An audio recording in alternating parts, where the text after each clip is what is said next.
En una noche cargada de adrenalina, un grupo de moteros destrozó un coche, sin imaginar que su dueño era nada menos que el legendario Clint Eastwood, desencadenando una serie de sucesos tan sorprendentes como inesperados. El machete cortó el aire con un silbido antes de hundirse en la corteza del árbol.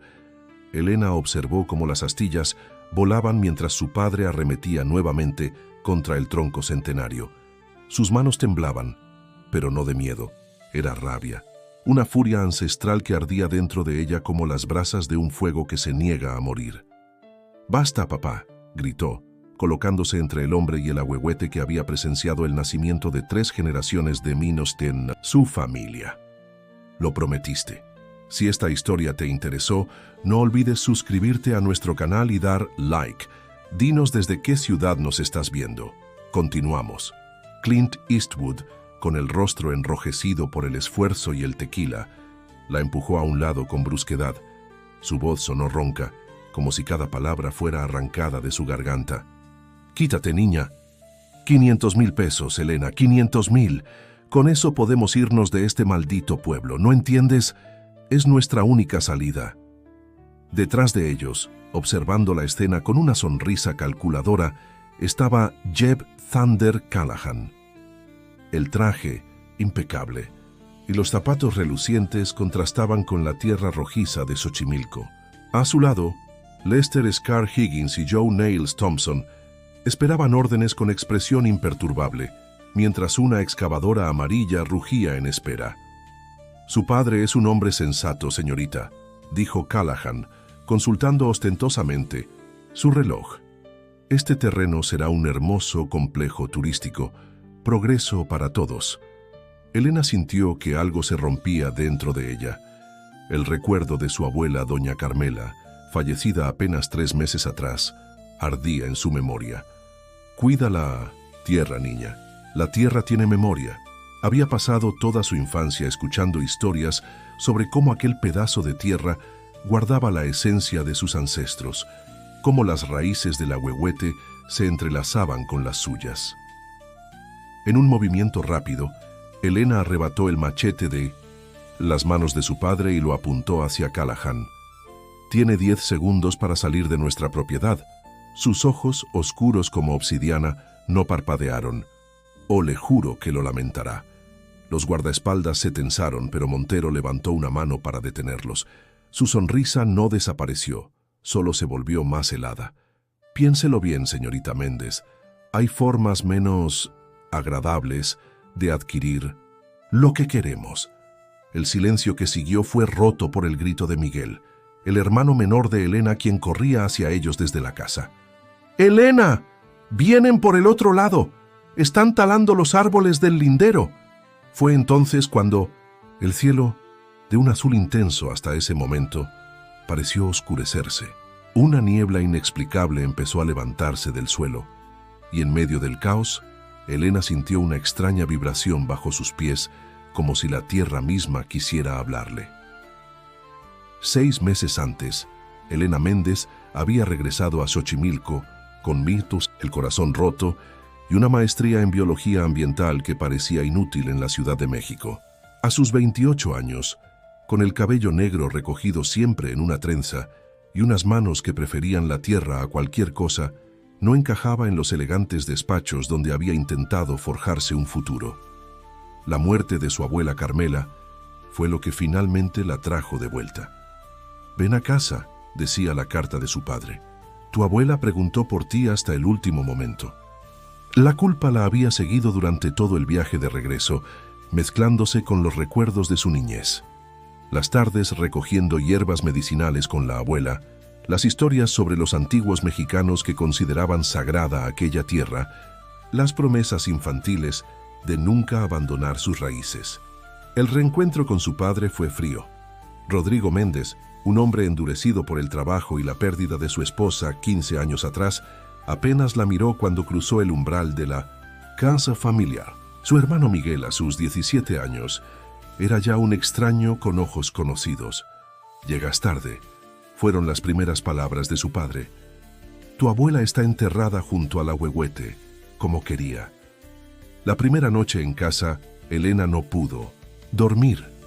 Salió al patio trasero donde el inmenso ahuehuete se alzaba como un guardián silencioso. Bajo su sombra reposaba una pequeña lápida. Carmela Valdés, guardiana de la tierra.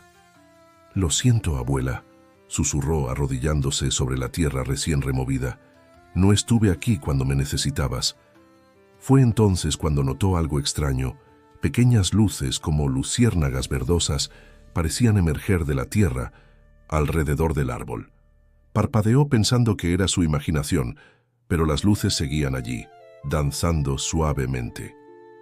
Al día siguiente, Elena descubrió que su padre había cambiado. Ya no era el hombre orgulloso que recordaba, sino alguien desesperado y amargado. Las deudas se acumulaban y la pequeña parcela que cultivaban apenas daba para subsistir. «El banco nos dará 3 meses», le explicó evitando su mirada. «Después lo perderemos todo». Fue cuando apareció Javier Montero, como si hubiera estado esperando ese momento de debilidad. Su propuesta parecía la solución perfecta: comprar la propiedad de los Méndez para construir un complejo turístico. «Respetaremos el entorno», prometió con una sonrisa que no llegaba a sus ojos. «Solo necesitamos remover algunos árboles, incluyendo ese viejo ahuehuete». Elena vio cómo su padre dudaba, cómo el brillo de la codicia y la desesperación luchaban en su mirada. «No puedes vender, papá», le dijo esa noche. «Este lugar es especial, la abuela siempre lo dijo». Rodrigo rió con amargura. «¿Las supersticiones de tu abuela? ¿Es eso lo que aprendiste en la universidad? Necesitamos el dinero, Elena. Y esos árboles son solo árboles». Pero ella sabía que no era cierto. Cada noche, las extrañas luces aparecían alrededor del ahuehuete, y Elena comenzó a tener sueños. Voces antiguas que hablaban en náhuatl, advertencias sobre los que vienen a desgarrar la piel de la tierra. Miguel fue el único que la escuchó. Juntos comenzaron a investigar la historia del terreno. Descubrieron que antes de pertenecer a su familia, aquel lugar había sido un sitio ceremonial en tiempos prehispánicos. «Los guardianes de la puerta», decían los antiguos textos que encontraron en la biblioteca local. «Aquellos que mantienen el equilibrio entre nuestro mundo y el otro». El hallazgo más sorprendente llegó cuando excavaban cerca del ahuehuete, buscando pruebas que pudieran detener legalmente la venta. Una pequeña caja de madera tallada con símbolos mexicas, y dentro, un antiguo códice y un medallón de jade.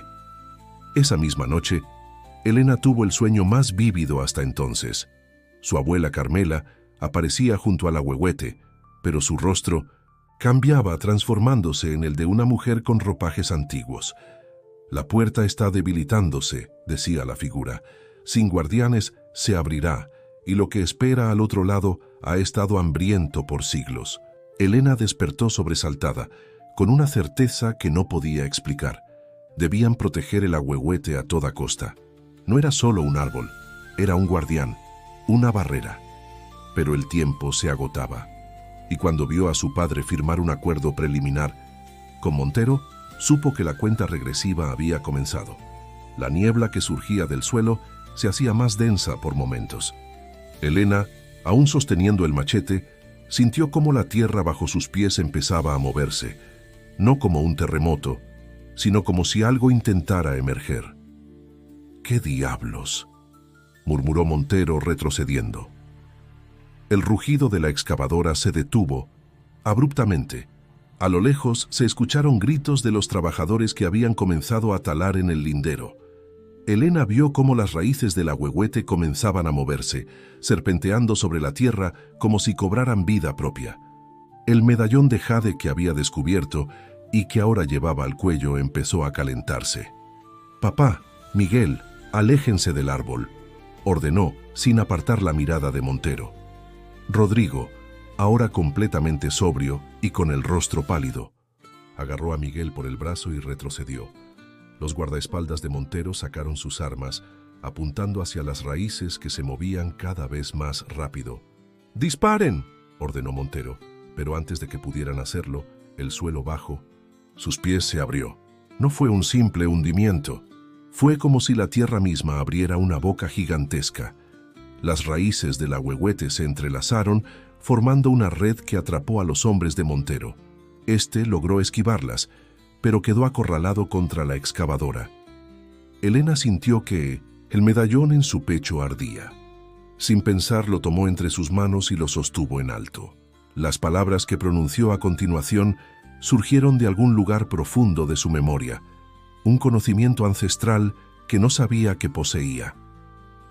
Ximoalini, Tlazochtli Yolotli, gritó en perfecto náhuatl.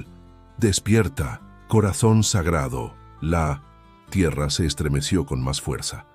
Del suelo agrietado emergieron formas brumosas, figuras humanas translúcidas que parecían hechas de la misma niebla verdosa que las lucecitas que Elena había visto antes. Rostros antiguos, con adornos que recordaban a los sacerdotes mexicas. «Son los guardianes», exclamó Miguel con una mezcla de terror y asombro. Las figuras fantasmales rodearon a Montero, quien intentaba desesperadamente alcanzar su vehículo.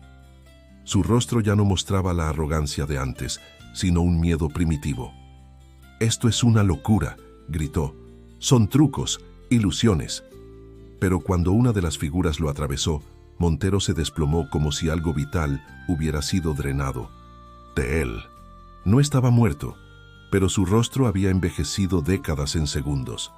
Las figuras se volvieron hacia Elena y ella supo que la estaban reconociendo, no como Elena Méndez, sino como descendiente de los que una vez juraron proteger aquel lugar. «Mi abuela era una guardiana», dijo, comprendiendo finalmente, «y ahora yo debo serlo». «Elena no», comenzó su padre, pero ella ya avanzaba hacia el ahuehuete. Colocó una mano sobre el tronco herido y sintió un pulso, como un corazón latiendo dentro del árbol. Las raíces respondieron a su toque, retrayéndose lentamente hacia la tierra. Las figuras brumosas se inclinaron ante ella antes de disolverse en el aire. El medallón dejó de arder, pero Elena sintió que algo había cambiado dentro de ella, como si una parte dormida hubiera despertado. Montero, ayudado por uno de sus hombres que había escapado de las raíces, se alejaba tambaleante. «Esto no ha terminado», amenazó, pero su voz carecía de convicción. «Tengo influencias, contactos. Dígales lo que ha visto hoy», respondió Elena con calma. «Dígales que esta tierra tiene guardianes». Cuando los vehículos de Montero desaparecieron en la distancia, Rodrigo se acercó a su hija. Su rostro mostraba una mezcla de miedo y respeto. «Tu abuela». Ella intentó explicármelo una vez. Nunca quise escuchar. Elena asintió, sintiendo una paz que no había experimentado en años. «Hay mucho que necesito aprender», dijo, mirando hacia el ahuehuete. «La abuela intentó prepararme, pero no estuve lista para escuchar». Miguel se unió a ellos, sus ojos brillantes de excitación. «¿Viste cómo salieron de la tierra? Eran como en los códices que encontramos. ¿Crees que volverán?» Elena sonrió alborotando el cabello de su hermano como cuando eran niños. «Siempre han estado aquí, Miguel. Solo que no sabíamos mirar». Esa noche, sentados bajo el ahuehuete, Elena les contó a su padre y hermano lo que había descubierto. El terreno era una de las antiguas puertas entre mundos, un lugar donde el velo que separa nuestra realidad de otras es más delgado. El ahuehuete no era solo un árbol, era un ancla, un guardián vivo que mantenía la puerta cerrada. «Por eso la abuela nunca quiso irse», dijo Rodrigo, mirando la tumba de su madre con nuevos ojos. «Ella sabía, y ahora nosotros también», respondió Elena tocando el medallón de jade. «Somos los nuevos guardianes». En los meses siguientes, Elena utilizó sus conocimientos de biología para recuperar el terreno. Plantaron árboles. Nativos crearon un sistema de captación de agua de lluvia y establecieron un pequeño vivero de plantas medicinales. Las deudas seguían ahí, pero encontraron formas de hacerles frente sin vender su herencia. Rodrigo dejó la bebida y comenzó a trabajar junto a sus hijos.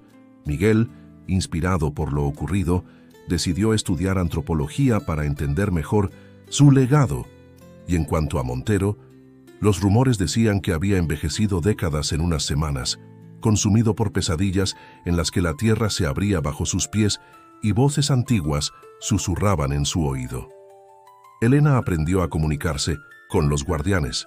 No aparecían siempre, pero en noches especiales, cuando la luna iluminaba el ahuehuete, podía verlos danzar alrededor del árbol, figuras de niebla que cuidaban la puerta entre mundos.